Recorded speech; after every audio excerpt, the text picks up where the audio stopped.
Hello friends, हमारे channel Hindi IT गुरु में आप सभी का स्वागत है। अगर मित्र हमारा वीडियो आपको अगर अच्छा लगता है तो हमारे चैनल को सब्सक्राइब करें, लाइक करें, शेयर करें और कमेंट करें। जैसा कि हम लोग पिछले वीडियो में संविधान मंत्री परिषद का आकार पढ़ चुके हैं, अब मंत्रियों के उत्तरदायित्व मतलब मंत्री का क्या कर्तव्य होता है उसको हम पढ़ेंगे। मंत्रिपरिषद लोकसभा के प्रति सामूहिक रूप से उत्तरदायित्व होती है। जो मंत्रिपरिषद होता है वो लोकसभा के यानी अपर हाउस के प्रति वह सामूहिक रूप से उत्तरदायित्व होता है। सामूहिक उत्तरदायित्व का अर्थ होता है कि मंत्रिपरिषद का निर्माण सामूहिक होता है कि मंत्रिपरिषद का निर्माण सामूहिक रूप से होता है। इसीलिए कोई भी मंत्री इससे असहमति नहीं हो सकता, लेकिन कोई भी उस मंत्री उससे असहमत नहीं होता सकता। अतः एक मंत्री के द्वारा लिया गया निर्णय सभी मंत्रियों का निर्णय माना जाता है। अतः किसी मंत्री के द्वारा लिया गया मंत्रियों के द्वारा नहीं माना जा सकता। अब यदि किसी एक मंत्री के निर्णय से लोकसभा असहमत है, अगर कोई भी मंत्री अपना निर्णय लिया, अगर लोकसभा असहमत होगा तो समूची मंत्री परिषद के विरुद्ध अविश्वास प्रस्ताव पारित कर होता है।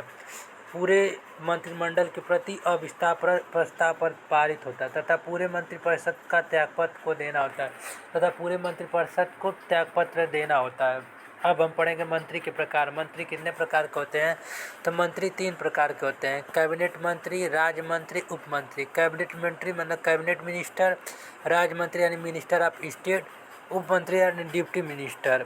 अब पढ़ेंगे हम संविधान में मंत्रियों की कोई श्रेणी नहीं दी गई है, यानी कॉन्स्टिट्यूशन में कोई मंत्रियों की मिनिस्टर की श्रेणी नहीं दी गई है, परंतु व्यवहार में मंत्रियों की निम्नलिखित 4 श्रेणियाँ हैं। क्योंकि मानजान में निम्नलिखित 4 मंत्रियों की संख्या है। जैसे कैबिनेट ऐसे मंत्री को मंत्रिमंडल या कैबिनेट की प्रत्येक बैठक में उपस्थित होने और भाग लेने का अधिकार होता है। कैबिनेट मंत्री ऐसे मंत्री होते हैं जिनको मंत्रिमंडल और प्रत्येक बैठक में उनको भाग लेने का अधिकार होता है। यह मंत्रिपरिषद का सबसे महत्वपूर्ण भाग होता है। कैबिनेट मंत्री होता है या मंत्रिपरिषद का सबसे महत्वपूर्ण भाग होता है।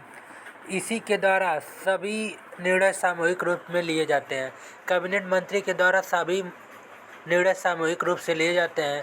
कैबिनेट मंत्रियों की लिखित सलाह पर राष्ट्रपति राष्ट्रीय आपात अनुच्छेद 352 की घोषणा करते हैं। कैबिनेट मंत्री के द्वारा लिखित सलाह पर राष्ट्रपति राष्ट्रीय आपात अनुच्छेद 352 की घोषणा करता है। अब राज्य मंत्री यानी मिनिस्टर ऑफ स्टेट, इन्हें कैबिनेट की बैठक में भाग लेने का अधिकार नहीं होता है। जो राज्य मंत्री होता है इन्हें कैबिनेट मंत्री में बैठक की भाग लेने का अधिकार नहीं है। इनकी श्रेणी है यह स्वतंत्र प्रभाव वाले राज्य मंत्री होते हैं, यह स्वतंत्र प्रभाव वाले मिनिस्टर ऑफ स्टेट होते हैं।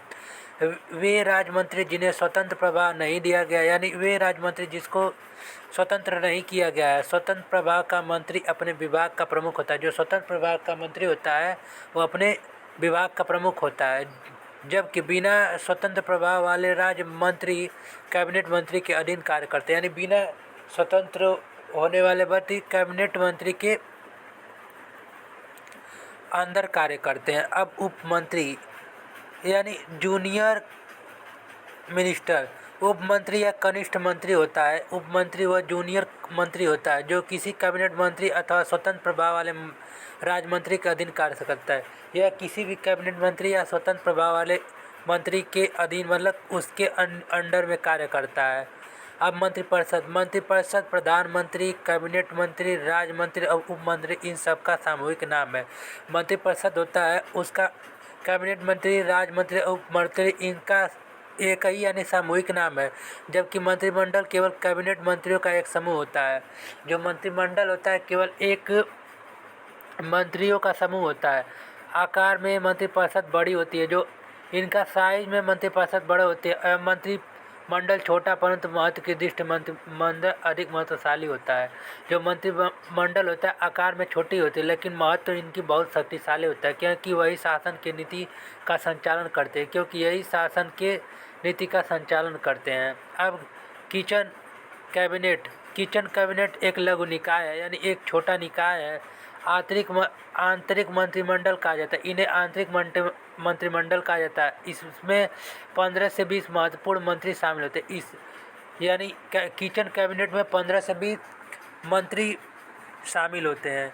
भारत में प्रत्येक प्रधानमंत्री के पास एक किचन कैबिनेट रहा है, यानी जितने भी प्राइम मिनिस्टर हैं इनके अंतर्गत एक किचन कैबिनेट होता है।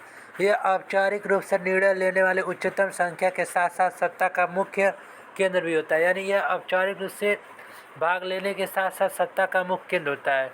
किचन कैबिनेट में कोई ज़रूरी नहीं है कि कैबिनेट के मंत्री ही रहे हैं, बल्कि इसमें पारिवारिक या मित्र सदस्य भी हो सकते हैं। किचन कैबिनेट में जरूरी नहीं है कोई मंत्री या आपके सहकर्मी या आपका दोस्त, आपके पारिवारिक सगे संबंधी कोई भी हो सकता है। यह छोटा निकाय है, यह बहुत ही लघु निकाय होता है, इसीलिए निर्णय की प्रक्रिया अधिक तीव्र होती है, यानी अधिक तेज़ी से होती है, तथा गोपनीयता को बनाए रखना आसान होता है, यानी अपनी सिक्योरिटी को बनाए रखना इसमें आसान होता है। इसीलिए इस निकाय से प्रधानमंत्री को आसानी से अपने कार्य में करने की सहायता मिलती है।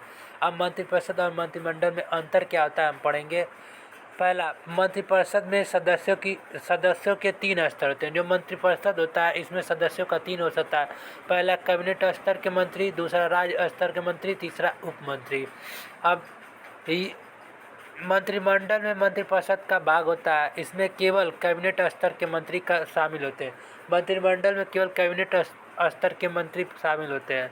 अब दूसरा, मंत्रिपरिषद एक संवैधानिक निकाय है जिसका वर्णन संविधान के अनुच्छेद 74 एवं अनुच्छेद 75 में किया गया है। यह एक संवैधानिक निकाय है जिसका वर्णन 74 एवं 75 में किया गया है।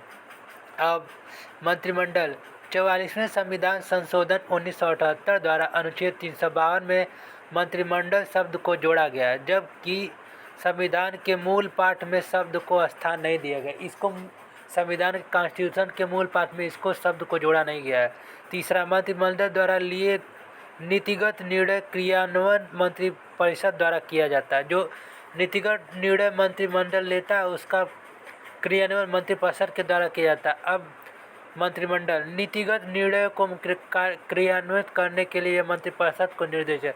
जो नीति के अनुसार निर्णय को दिया जाता है उसे मंत्रिपरिषद के द्वारा किया जाता है, तथा निर्णय के क्रियान्वयन निगरानी भी की जाती है। यानी नियम के अंतर्गत क्रियान्वयन की निगरानी भी की जाती है। चौथा, सैद्धांतिक रूप से मंत्रिपरिषद को संघ समस्त कार्यपालिका शक्तियाँ प्राप्त है, परंतु मंत्रिमंडल द्वारा इसके कार्यों का निर्धारण किया जाता है।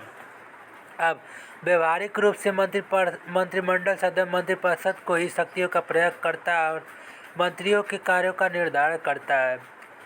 यह जो मंत्रिपरिषद होता है यह एक बड़ा निकाय है जिसमें सामान्यतः 50 से 75 मंत्री शामिल होते हैं। यह एक बड़ा निकाय है, इसमें 50 से 70 मंत्री शामिल होते हैं। समय एवं परिस्थितियों के अनुसार प्रधानमंत्री इसके आकार को घटा अथवा बढ़ा सकते हैं, यानी 50 से ऊपर भी कर सकता है या नीचे भी कर सकता है। अब मंत्रिमंडल से आकार छोटा निकाय होता है, यह इसमें 12 से 20 मंत्री होते हैं। अब अभी तक जितने भी प्राइम मिनिस्टर बन चुके हैं हमारे भारत में सबका संख्या है, इसकी याद करने की ट्रिक है जलई मोचई रविचंद अदे अमन। ज से हो जाएगा पहला जो जवाहरलाल नेहरू हैं, 5 अगस्त 1947 में इनकी नियुक्ति होती है। ल से लाल बहादुर शास्त्री 9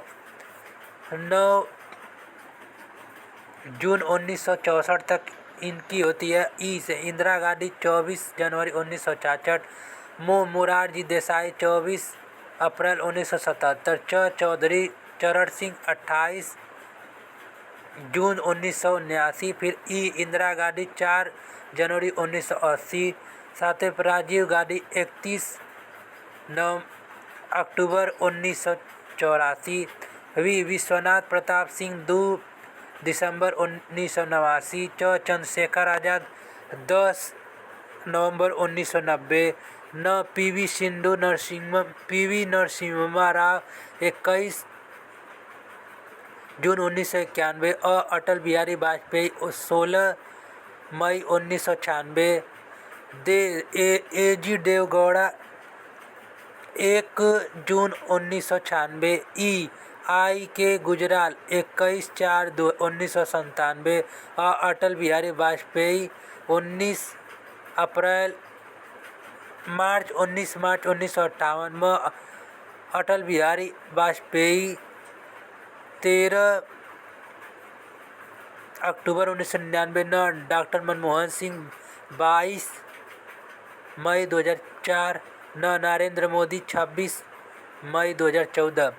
इसकी याद करें। ठीक है, जलई मोचई रविचंद अदे अमन। अब हमने आगे टॉपिक को नेक्स्ट वीडियो पर, तब तक के थैंक यू। अगर आपको हमारा वीडियो पसंद आ रहा है तो इसको लाइक करें, कमेंट करें और हमारे चैनल सब्सक्राइब करें।